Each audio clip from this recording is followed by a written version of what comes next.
Gelî benerin hêja û bixêr hatin vê videoya me. Vê video me bi ser Kurdî û İngilîzî be û ji ber vê yekê jî min mêvanekî gelekî hêja haniye cem xwe.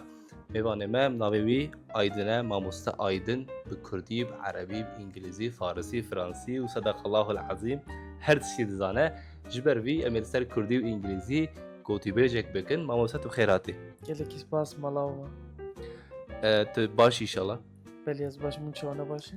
Spas em jî başin. Em wext wenda nekin derbasî pirsê xwe bin.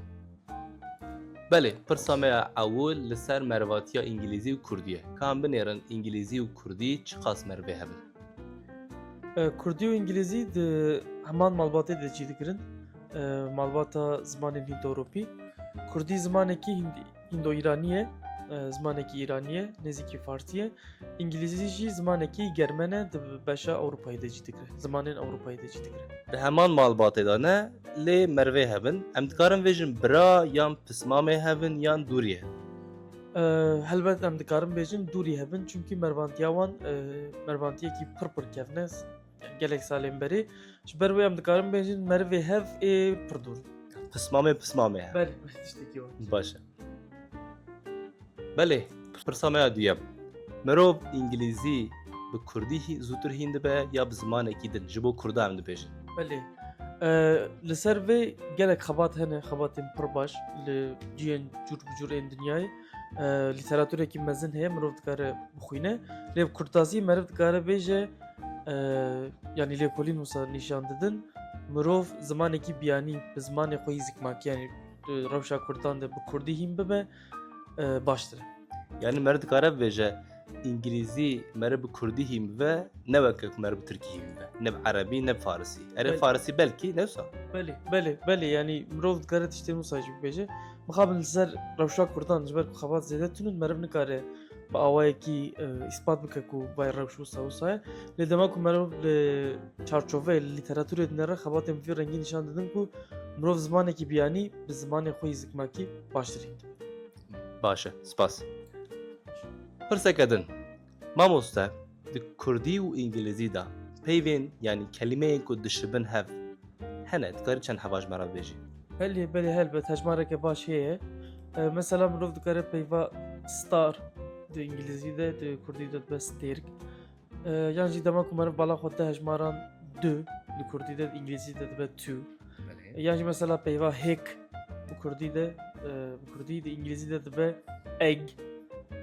Mirov zaten di bilêvkirênê de jî dibîne. Yekî ez bipirsim. Belê. Drop û dilop jî dibe? Belê mirov dikare behsa wî jî bike. Drop û dilop di Kurdî de meriv dikare bi peyvên ku dişibin hev. Baş. Pirsa me ya dawî pirseke taybet e çünkü mamoste dersên İngilîzî bi Kurdî dide. Gelo dikarî hin serpêhatiyên xwe hin tecrübeyên xwe bi me re parve bikî. Kurdekî dema İngilîzî bi Kurdî hîn dibe çawa ye, bi Tirkî hîn dibe çawa ye te tu dîtin.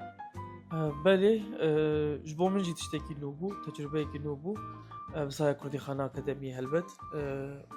Me xwast em dersên İngilîzî bi Kurdî bidin. Ber ku xwendekar zimanê wan ê yekem, zimanê wan ê zikmakî Kurdî ye. Reaksiyonekî gelekî baş hebû. Yani ew hezkirin û kelajana bi zimanê dayîkê hînbûna zimanekî din di xwendekariyê min de berbiçav bû, zelal bû. û gelekî baş derbas bû. Mesela ez dikarim bêjim tevlêbûn pir baş bû. Xwendekariyê min hewl didan. Digel ku yani weke karmend dixebitin jî hewl didan beşdarî dersan bibin, bêkê masî. û heya taliya kursê jî wisa domiya. Yani ser vê serpehatiyê ez dikarim bibêjim ew girîngiya hînbûna zimanê biyanî bi zimanê dayîkê dertê holê divê Kurd li ser vê yekî jî bisekinin li hemû deveran gerek perwerdeya xwe ya zimanê biyanî garibin Kurdî jî pêk bînin. Belê. Tiştekî tenê dixwazim bipirsim. Ez bawerim ew kesên ku me niha temaşe dikin jî ew ê vî tiştî bêde bîra wan. Mînak dema tiştekî ku tu bi Tirkî dibêjî û paşê tu İngilîziya wî hîn dibî zêde bandorekî ser dilê te nake. Ev tiştekî derbarê hestan da ye. Dema ku mînak tu dibêjî ez diaxivim yan ez xeber didim piştre İngilîziya wî dibêjî tu dibêjî I speak. Ev hesteke cudaya dema ku tu dibêjî ben Türkçe konuşuyorum. û paşê tu dibêjî I speak Turkish. Ev hesteke cuda heye bo min Rûsa ye. Ez bawerim bo hinek hevalên din jî wîsanin. Ji bo te jî ev hestek wisa heye yani hesteke wisa. بله بله يعني بيكم من سديست شخو zaten دخانكان دجي او تشتديد يعني مروف دما zaten بزماني خوي يكم مزن به پاش زمانه گیدن و بسر وی زمانه تو هینی زمانه گیدن بی باریرک درتی راستی yani çava vakit İngilizce ben ya language barrier tüşteki o sahiye le demek o bariyer jhole rahat be dişket ve rahatiye yani az karım edi bizmane xoy her tişti bejim ev mina bakın mina ka kuta got az İngilizceyi bibinin rasta rast Kurdiyavi him bibim yani Kurdiyavi bejemin az rasta rast İngilizceyi him bibim bariyerek tüne yani tüna beji hala az vargerin vizmani jvizmani ji vargerin vizmani وسا يعني ريك راست راست پر خوش درتي پیش امروف و خواندکاریم جی تجربه وان مصابو يعني وان جمر كنت باشه سپاسەتت مامۆستا ئەم سپاسیە مامۆستت کن کۆ وان پرسên xweşik jê pirsî û wî jî bersivê me da eger ku pirseka wel ser vê mijarê hebe û dikarin şîroveyan binivîsin em ê bi we bersiv bidin. Pî qasî bi xatirê ve.